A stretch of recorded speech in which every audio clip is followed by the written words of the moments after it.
Hola, bendiciones hermanos y hermanas. Seguimos meditando en las Escrituras. Hoy vamos a leer los capítulos 15, 16 y 17 del libro de Job, en el cual podremos analizar el segundo discurso de Elifaz. Elifaz en su primer discurso había hablado de una forma donde comenzó siendo muy cuidadoso y terminó siendo un poco duro.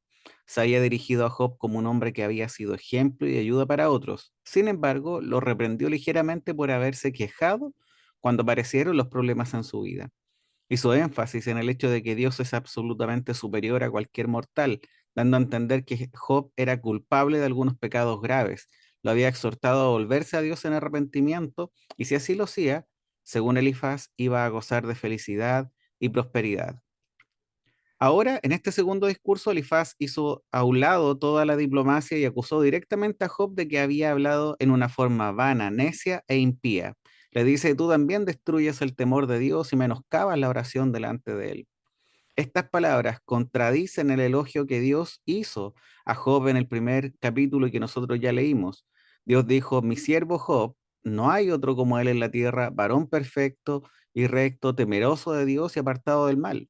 Y sabemos que Dios alabó nuevamente a Job en los últimos versículos del capítulo 42, versículos del 7 al 9. Por lo tanto, estos antecedentes son los que nos recuerdan que todo lo que está diciendo Elifaz fue injusto y cruel en las acusaciones que hacen contra de Job.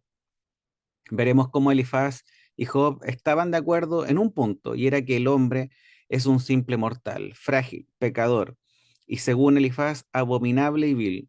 Dios es también incomparablemente superior y mayor que los ángeles.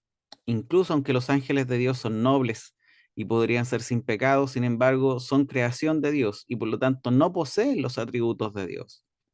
Elifaz procedió a darle una lección a Job sobre la manera cómo debía cambiar su forma de vida pecaminosa para así mejorar su situación presente. Estaba convencido de que los que sufrían eran los impíos. El tema se sigue oyendo a lo largo de la segunda mitad de este capítulo.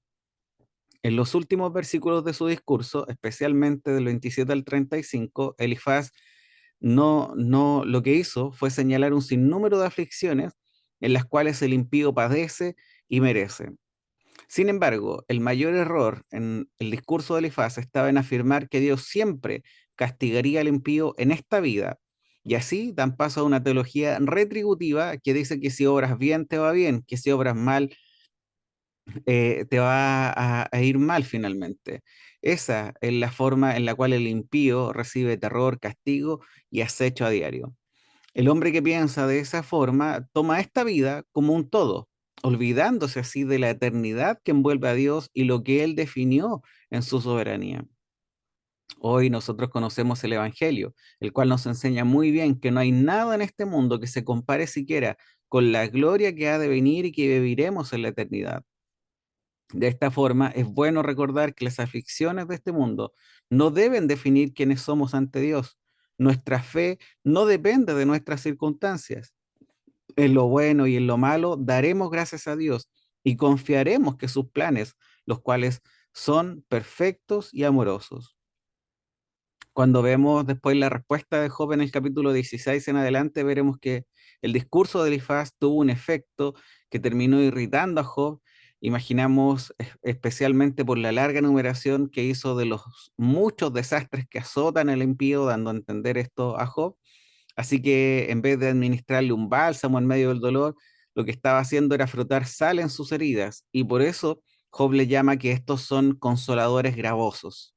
Job dijo que si ellos estuvieran en su lugar y él en el de ellos, él los animaría y los consolaría en vez de hacerles que se sintieran peor. Y por lo tanto acá muchos comentaristas definen una diferencia básica entre la teología de Job y la de sus amigos. Job conocía y apreciaba el amor de Dios, reconocía su propia capacidad de transmitir también ese amor, mientras que sus amigos tenían una teología estrictamente basada en la ley, donde todo era causa y efecto como un punto principal. Por lo tanto, transformaban así el amor en un agregado que parecía sin importancia. Aunque Job se quejó ante Dios por sus tribulaciones, también se dio cuenta de que el Señor permite que la aflicción les llegue a sus hijos para su bien espiritual. Más tarde veremos cómo también Eliú destacó el mismo punto, lo que hace que sus discursos se diferencien al de estos tres amigos. También leeremos que también leeremos sobre la queja de Job nuevamente hacia Dios, pero es una queja mezclada con el dolor que han provocado las acusaciones de sus amigos. En el versículo 19 del capítulo 16, he aquí aún, ahora mi testigo está en el cielo y mi defensor está en las alturas. Un comentarista dice al respecto, y cito y dice, pero ¿quién es este testigo, ese abogado que intercedió por la causa de Job ante Dios, tal como un hombre suplica por su amigo? Hay que notar que Job lo diferencia de Dios mismo. Sin embargo, como es uno que está en el cielo, no puede ser un simple humano. Por lo tanto, este testigo no puede ser otro más que el Hijo de Dios, que se hizo verdadero hombre cuando nació en Belén, muchos siglos después de Job. Él es Dios desde la eternidad y sin embargo es distinto al Dios Padre. El apóstol Pablo declaró acerca de Jesucristo, porque hay un solo Dios y un solo mediador entre Dios y los hombres, Jesucristo hombre. De forma semejante, Juan afirmó, y si alguno peca, abogado tenemos para con el Padre, el Jesucristo el justo. Estas palabras nos aseguran que a pesar de sus sufrimientos y de sus sentimientos de depresión, Job mantuvo su fe en Dios, pero al mismo tiempo reconocía un intermediador, un salvador. No había cedido a la tentación que le puso Satanás de hacerlo renunciar a su fidelidad a Dios. Fin de la cita. Así que hermanos y hermanas, finalmente cuando terminemos de leer estos capítulos, en el capítulo 17 podremos leer la desesperación de Job y cómo éste pareciera ver la muerte, en la muerte como una salida a estos sufrimientos.